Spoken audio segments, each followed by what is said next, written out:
بسم اللہ الرحمن الرحیم الحمدللہ عز وجل۔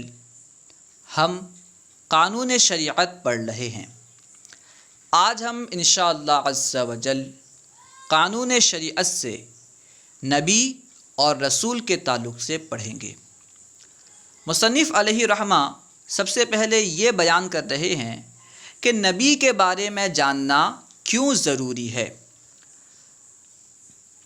نبی اور رسول، جس طرح اللہ تعالیٰ کی ذات اور صفتوں کا جاننا ضروری ہے، اسی طرح یہ بھی جاننا لازمی ہے کہ نبی میں کیا کیا باتیں ہونی چاہیے اور کیا کیا نہ ہونا چاہیے، تاکہ آدمی کفر سے بچا رہے۔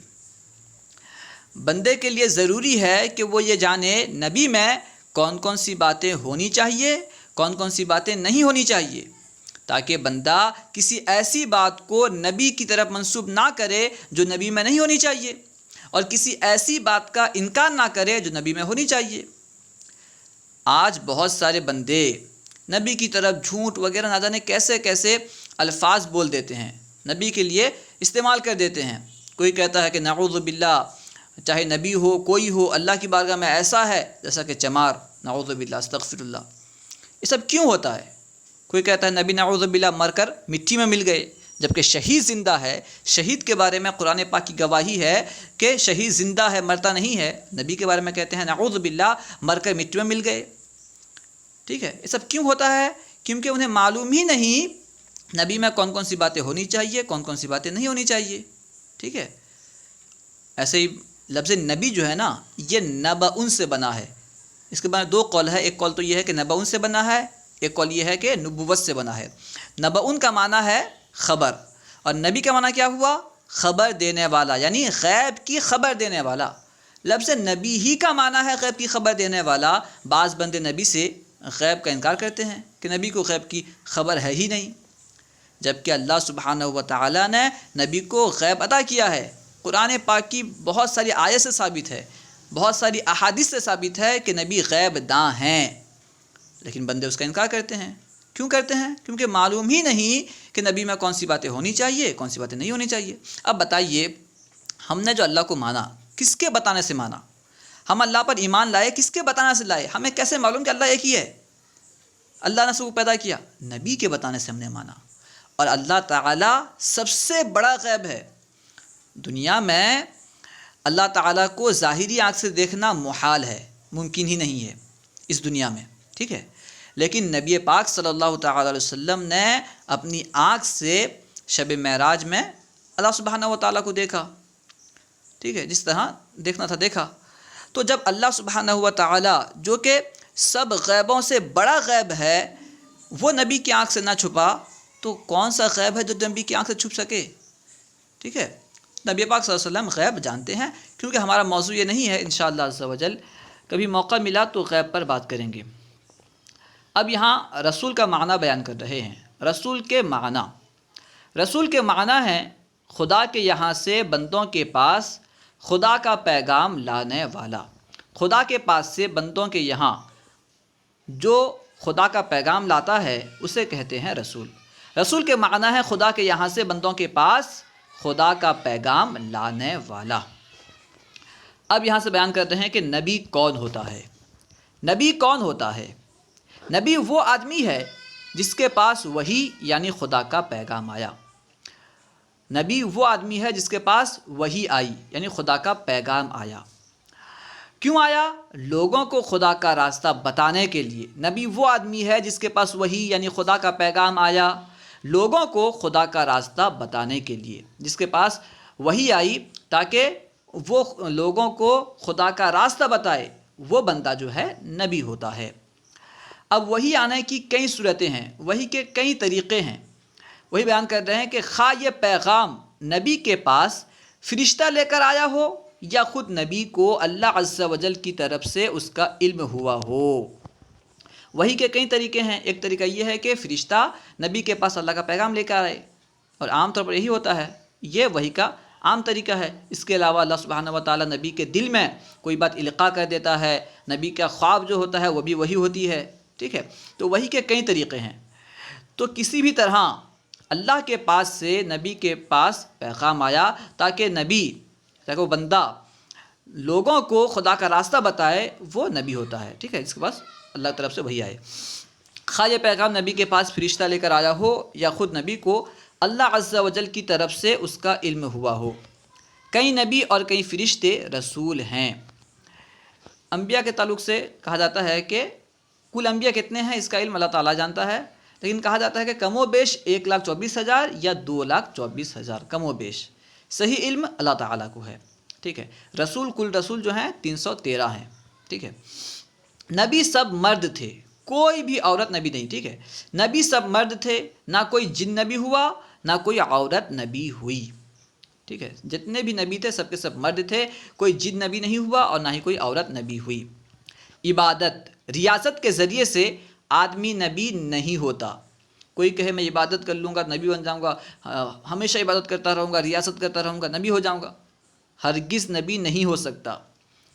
بہت سارے بندے عبادت کر کے ریاست کر کے جب کچھ دن ہو گیا تو نبوت کا دعویٰ کر بیٹھے کہ میں نبی ہوں، میرے پاس وحی آنے لگی ہے، ٹھیک ہے، جیسے مرزا قادیانی ہے، ایسے نہ جانے کتنے بندے پیدا ہو گئے ہیں۔ عبادت ریاست کے ذریعے سے آدمی نبی نہیں ہوتا، محض اللہ تعالیٰ کی مہربانی سے ہوتا ہے۔ اللہ تعالیٰ کی مہربانی سے ہی بندہ نبی ہوتا ہے۔ عبادت ریاست کی وجہ سے، اس کے ذریعے سے کوئی بندہ نبی نہیں ہوتا۔ اس میں آدمی کی کوشش نہیں چلتی، نبی ہونے میں آدمی کی کوشش نہیں چلتی۔ البتہ نبی اللہ تعالیٰ اسی کو بناتا ہے جس کو اس لائق پیدا کرتا ہے، جس کو نبی کے لائق پیدا کرتا ہے اللہ تعالیٰ اسی کو نبی بناتا ہے۔ جو نبی ہونے سے پہلے ہی تمام بری باتوں سے دور رہتا ہے اور اچھی باتوں سے سنور چکتا ہے۔ نبی میں کوئی ایسی بات نہیں ہوتی جس سے لوگ نفرت کریں، جس سے لوگوں کو نفرت ہو، جس سے لوگ نفرت کرتے ہوں۔ حضرت ایوب علیہ السلام کی طرف بعض ایسی باتوں کو منسوب کیا جاتا ہے کہ ان کی نعوذ باللہ ان کے بدن میں کیڑے ہو گئے تھے، ایسے ہی بہت سارے انبیاء کی طرف ادھر ادھر کی باتیں منسوب کی جاتی ہے۔ یہ قاعدہ کلیہ یاد رکھ لیں کہ نبی میں کبھی بھی ایسی بات نہیں ہو سکتی جس سے لوگ نفرت کرتے ہوں۔ اب دیکھیے کسی کے بدن میں کیڑے ہو جائیں تو لوگ اس سے نفرت کرتے ہیں نا، تو اللہ کے نبی میں یہ کیسے ممکن ہے کہ کیڑے پیدا ہو جائیں؟ اللہ کے نبی کے بدن میں کیڑے پیدا ہو جائیں کیسے ممکن ہے؟ نبی کو اس لیے بھیجا گیا تاکہ لوگ ان کے قریب آئیں، اللہ کا پیغام سنیں۔ اگر لوگ ان سے دور جائیں گے، نفرت کریں گے تو پیغام کیسے پہنچائیں گے؟ اس لیے جو ہے نبی ہر ایسی بات سے پاک ہوتے ہیں، ہر ایسی بات سے پاک ہوتے ہیں جس سے لوگ نفرت کرتے ہوں، ٹھیک ہے۔ اب یہاں سے نبی سے بیان کر رہے ہیں، نبی کا چال چلن، شکل و صورت، حسب و نسب۔ نبی کا چال چلن، شکل و صورت، حسب و نسب، طور طریقہ، بات چیت، سب اچھے اور بے عیب ہوتے ہیں، کسی میں کوئی عیب نہیں ہوتا۔ بہت سارے لوگ ہیں کہ نبی کے والدین کو نعوذ باللہ کافر کہتے ہیں۔ نبی کا حسب نسب سب اچھا ہوتا ہے، نبی پاک سے لے کر کے حضرت آدم علیہ السلام تک جتنے بھی ان کے آبا و اجداد ہیں سب کے سب مسلمان رہے ہیں، سب کے سب پاک رہے ہیں، سب کے سب پاک رہے ہیں، ٹھیک ہے نا، سب کے سب اللہ کو ماننے والے رہے ہیں۔ نبی کا چال چلن، شکل و صورت، حسب و نسب، طور طریقہ، بات چیت، سب اچھے اور بے عیب ہوتے ہیں۔ نبی کی عقل کامل ہوتی ہے۔ آج کچھ بندے نکل گئے ہیں کہ نبی کو اس کا علم نہیں تھا، نبی نے تو اس اعتبار سے کہہ دیا ہے، لیکن عقل میں آنے والی بات یہ ہے کہ ایسا ہونا چاہیے، ویسا ہونا چاہیے، سائنسداں ایسے کہتے ہیں، اس طرح کہتے ہیں، اس طرح کہتے ہیں۔ بیوقوفوں کو نہیں معلوم کہ نبی کی عقل جو ہے کامل ہوتی ہے، نبی سے بڑھ کر کسی کی عقل نہیں ہوتی دنیا میں۔ نبی کی عقل کامل ہوتی ہے، نبی سب آدمیوں سے زیادہ عقل مند ہوتا ہے۔ بڑے سے بڑے حکیم فلسفی کی عقل نبی کی عقل کے لاکھویں حصے تک بھی نہیں پہنچتی۔ چاہے جتنا بڑا فلسفی ہو، حکیم ہو، اس کی عقل نبی کریم صلی اللہ علیہ وسلم کی عقل، ہمارے نبی ہوں یا کسی بھی کوئی بھی نبی ہو، نبی کی عقل کے لاکھویں حصے تک بھی نہیں پہنچتی۔ تو جو کہتے ہیں کہ سائنسداں کا کہنا ایسا ہے، دراصل نبی تو دین کے اعتبار سے فرما رہے تھے، لیکن حقیقت ایسی ہے، حقیقت اس طرح ہے۔ انہیں سوچنا چاہیے کہ نبی کی عقل جو ہے یہ سب سے زیادہ ہوتی ہے، چاہے جتنا بڑا سائنسداں ہو، نبی کے عقل کے سامنے اس کی عقل کچھ ہے ہی نہیں، کچھ حیثیت ہے ہی نہیں، وہ کیا بولے گا؟ خیر، جو یہ مانے کہ کوئی شخص اپنی کوشش سے نبی ہو سکتا ہے وہ کافر ہے۔ جس طرح آج بہت سارے نبوت کے دعوے دار نکلے ہیں، جو انہیں مانے ان سے دلیل مانگنے والا بھی کافر ہے. جو ان سے دلیل مانگے گا کہ تم نبی ہو بتاؤ، تو گویا کہ وہ یہ مان رہا ہے کہ ہمارے نبی کے بعد کوئی نبی آ سکتا ہے، اس لیے وہ بھی کافر ہے. اور جو یہ سمجھے کہ نبی کی نبوت چھینی جا سکتی ہے وہ بھی کافر ہے. نبی کی نبوت نہیں چھینی جا سکتی. معصوم کون ہوتا ہے؟ آپ نے ایک لفظ سنا ہوگا معصوم. ٹھیک ہے، ہم بچوں کو کہہ دیتے ہیں کہ تو معصوم بچہ تھا، فلاں معصوم تھا، معصوم پہ کیوں ظلم کیا؟ ٹھیک ہے، ہم معصوم ہیں، اس طرح بہت سارے لوگ بول دیتے ہیں. معصوم کا معنی ہوتا ہے بے گناہ. معصوم صرف اور صرف نبی اور فرشتے ہوتے ہیں، ان کے علاوہ کوئی معصوم نہیں ہوتا.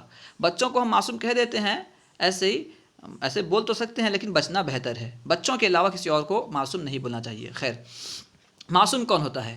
نبی اور فرشتہ معصوم ہوتا ہے، یعنی کوئی گناہ اس سے نہیں ہو سکتا. نبی اور فرشتے سے کوئی گناہ نہیں ہو سکتا. بہت سارے بیوقوف ہوتے ہیں، نبی کی طرف گناہ کی نسبت کرتے ہیں. ٹھیک ہے، خیر، نبی اور فرشتے سے کوئی گناہ نہیں ہو سکتا. نبی اور فرشتے کے علاوہ کسی امام اور ولی کو معصوم ماننا گمراہی اور بد مذہبی ہے. اگرچہ اماموں اور بڑے بڑے ولیوں سے بھی گناہ نہیں ہوتا، لیکن کبھی کوئی گناہ ہو جائے تو شرعاً محال بھی نہیں.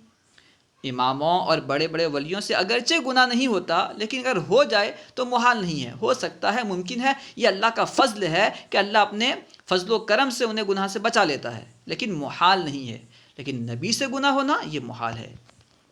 اللہ عز و جل کا پیغام پہنچانے میں نبی سے بھول چوک نہیں ہو سکتی، محال ہے. ٹھیک ہے، کچھ بندے کہتے ہیں کہ پیغام تو آیا تھا، وہی تو آئی تھی حضرت علی کے پاس، لیکن فرشتے نے نبی کے پاس پہنچا دیا، محمد صلی اللہ علیہ وسلم پر پہنچا دیا، اس نے ان سے غلطی ہو گئی. ٹھیک ہے، اور کچھ لوگ کہتے ہیں کہ بعض احکام ایسے ہیں نبی پاک صلی اللہ علیہ وسلم نے انہیں چھپا لیا، پہنچایا نہیں. تو اس طرح نبی کے بارے میں کہنا ہے، فرشتے کے بارے میں کہنا ہے، جو ہے کفر ہے. نبی کی طرف تقیہ کی نسبت کا حکم. جو یہ کہے کہ کچھ احکام تقیتاً یعنی لوگوں کے ڈر سے یا کسی اور وجہ سے نہیں پہنچائے، وہ کافر ہے. جو نبی کے بارے میں کہے کہ نبی نے لوگوں کے خوف سے، لوگوں کی ڈر سے کچھ احکام چھپا دیے، تو وہ کافر ہے. انبیاء علیہم السلام تمام مخلوق سے افضل ہیں، یہاں تک کہ ان فرشتوں سے بھی افضل ہیں جو رسول ہیں. اللہ و رسولہ اعلم. السلام علیکم ورحمۃ اللہ وبرکاتہ.